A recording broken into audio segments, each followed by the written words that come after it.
Well, you didn't know this movie existed. So I suggested for this episode we watch, not together, but independently, the Double Dragon movie, which we did.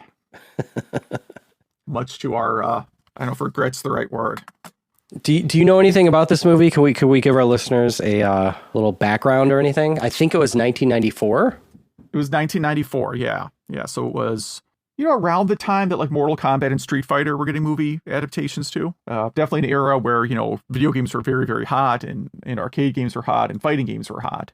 I guess when I was looking to watch this, I went on like realgood.com, those sites you punch in something, it tells you where it's streaming. Mm-hmm. Yeah. And I saw that Double Dragon is streaming on everything.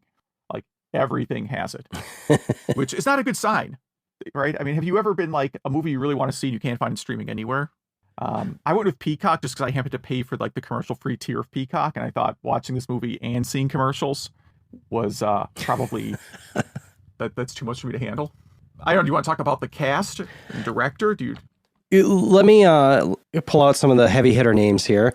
Okay. We have a surprise appearance from Vanna White as a newscaster. Yes. Named Vanna White. Elle Leong, who is a Asian terrorist in every single movie, which I feel so bad for him because he's fantastic and he's like born and raised in like Missouri or something, but he always has to have like an Asian, fake Asian accent. He's that guy. He's from the 80s. Alyssa Milano, I thought she did a great job in this. I'm a big fan of her tank girl haircut in this. Mm-hmm. Who did you mention last week? Oh, Robert Patrick. Yes. The guy that plays Jimmy Lee seems to be the only person that is acting a lot still. He's in some TV shows and does some voiceover work. But yeah, the guy that plays Billy Lee, never heard of him before this. So, but I mean, just those characters alone, not too bad. I mean, Vanna White's in it for like 2 seconds. Yes. And again, just hearing of her doesn't make it great. Right. Well, she's not really an actress, right? Yeah. But she was in a very RoboCop type newscaster spot. Yes. I took a bunch of notes after watching it. So first of all, do you want to tell the audience what year this movie's set in? I was going to ask you, do you think you could... So one quick preface for this. I had to watch this kind of 3 times because I kept falling asleep because there was zero chance my wife was going to watch it with me. So I kind of watched it late at night.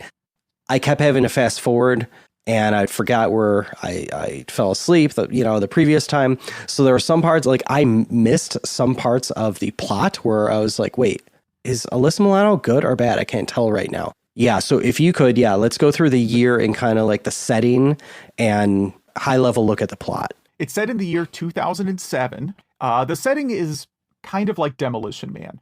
Yeah. So it's in this sort of dystopian version of LA. There's been an earthquake or something where LA is now an island. I think it was global warming, so the ice caps melted. Okay, for some reason I got earthquake out of it, but some catastrophe has led LA to be like independent island state. Mm-hmm.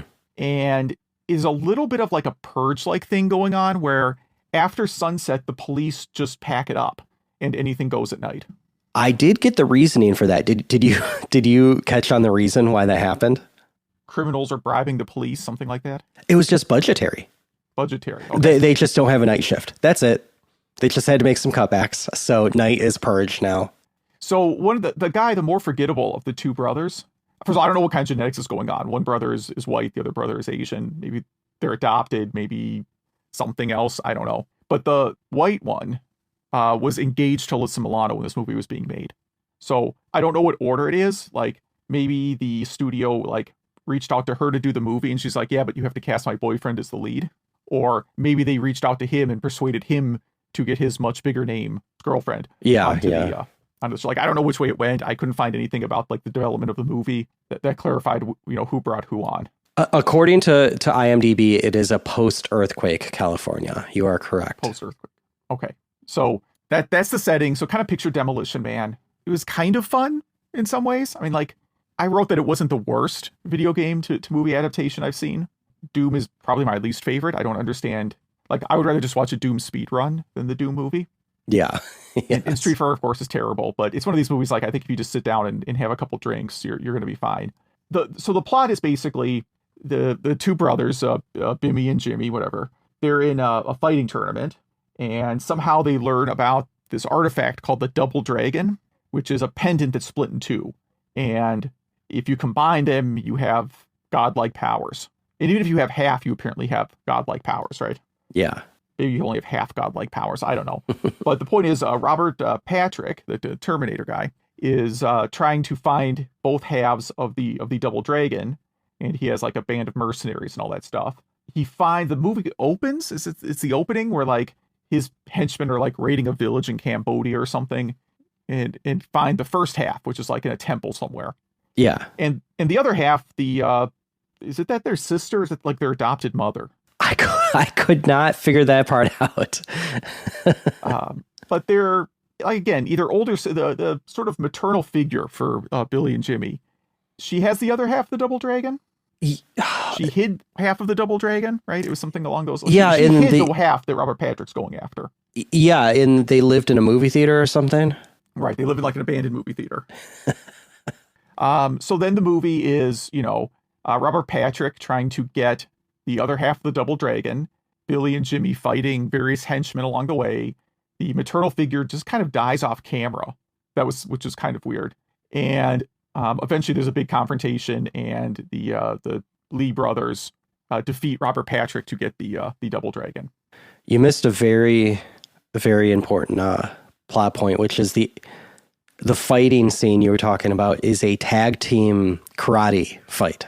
Tag team karate, yes. A concept I've never once heard of. No, I'm not against it. In fact, I would like that to be a real thing. Yeah, they were tag team. It starts with tag team karate. Yeah, I mean, that could be a Peacock show right there. Commercial free. Yeah, like if UFC had a tag team division, that would be pretty fun. And then one of the street gang, so they have a run-in with the street gang, and the gang leader is Abobo, who of course is one of the guys you beat up. You beat up hundreds of Abobos, I suppose, in over the course of the Double Dragon game, right? Mm-hmm.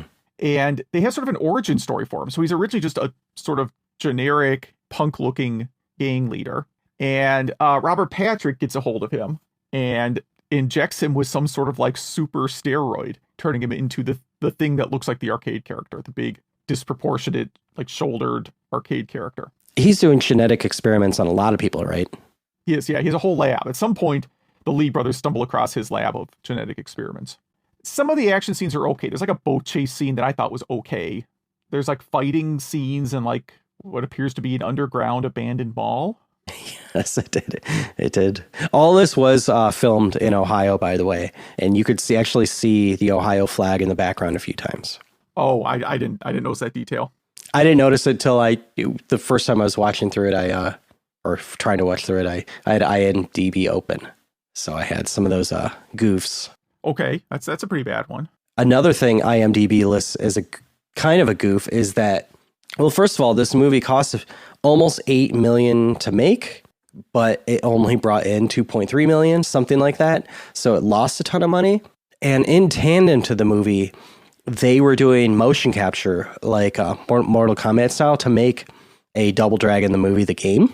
It was supposed to come out for Neo Geo CD, and PlayStation, but they never finished the game because no one cared because it was just going to lose money. So they had a car called the Dragon Wagon? Something like that, yeah. And it was like an old station wagon. Yeah, it looked like the Mirthmobile from Wayne's World with a trash rocket on top of it. Like there was like a big rocket on top of the station wagon, and in a Mr. Fusion style type setup, they would throw trash in a little thing and it would make them go faster. Yeah, the trash powered car was very like Back to the Future. Yeah, but not done well. In one of the news segments with Vanna White, Madonna was married to Tom Arnold, okay, which I thought was kind of plausible. Some of the dumbest quotes: "There could only be one Double Dragon."